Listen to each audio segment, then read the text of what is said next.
All right, what's up, Lean IPD fans? My name is James Pease. With 20 years in the design and construction industry, I've found integrated project delivery to be the most fun way to deliver complex construction projects.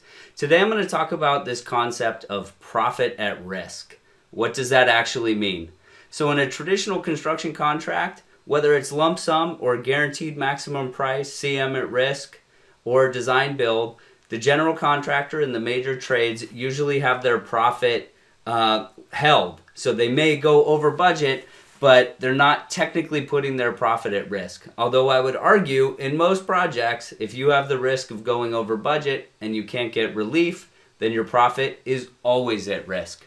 So today, in an integrated project delivery format, putting profit at risk, I would say, is just a more transparent way of doing it.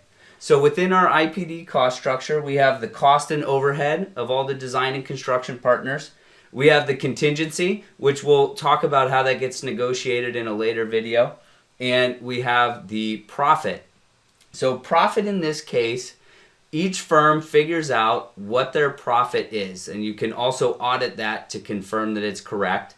So for construction, it's usually a percentage of the cost of the work. So general contractors usually, let's say 1.5 to 5% on typical construction projects. Overhead would be outside of that and in addition to profit.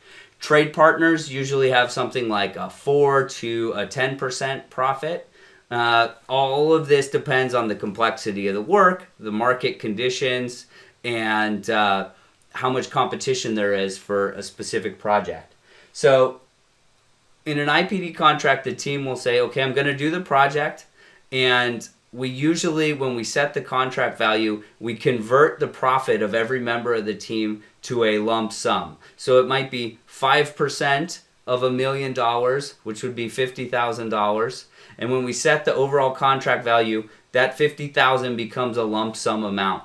So if the project comes in under budget, that partner will get their full $50,000 plus any amount of shared savings. Now, what if the project goes over budget? That's what we're going to talk about today. So within this profit band, I've done it like a pie chart here.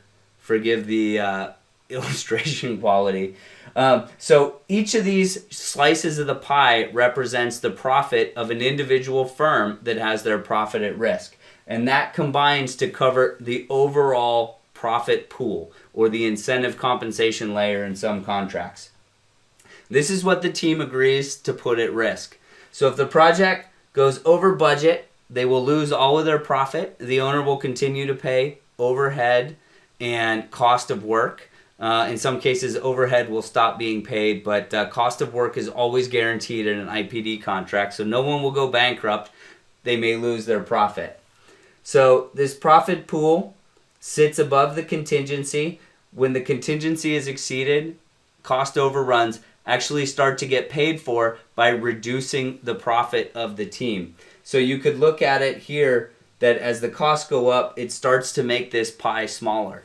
One of the unique things about this profit at risk is that it doesn't matter who goes over budget on the project. So if one of the trades, for example, goes significantly over budget, it eats out of proportionately out of everyone the same way. So instead of in a traditional project, people trying to issue a bunch of letters and documentation to shield themselves and say, look, it's not my fault, it's their fault, it's anybody's fault but mine.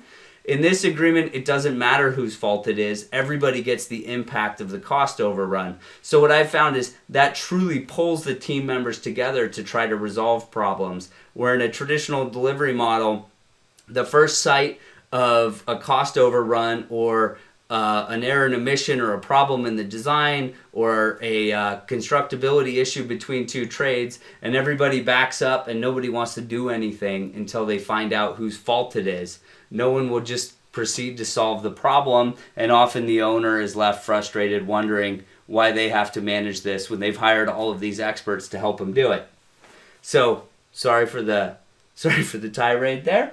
It's a little personal to me.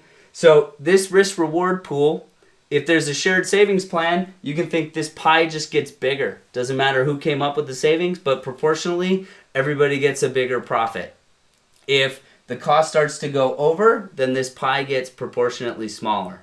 Now, a lot of people want to know, how is the pie split? It's fairly simple math most of the time. So if somebody puts in $50,000 in our example, $1 million contract, 5% profit, $50,000 of profit, they would put it in the pool. If there's $500,000 of overall profit from all of the different parties, then that company would have a 10%. So $50,000 of the $500,000 pool, they would have a 10% share of the risk and reward plan.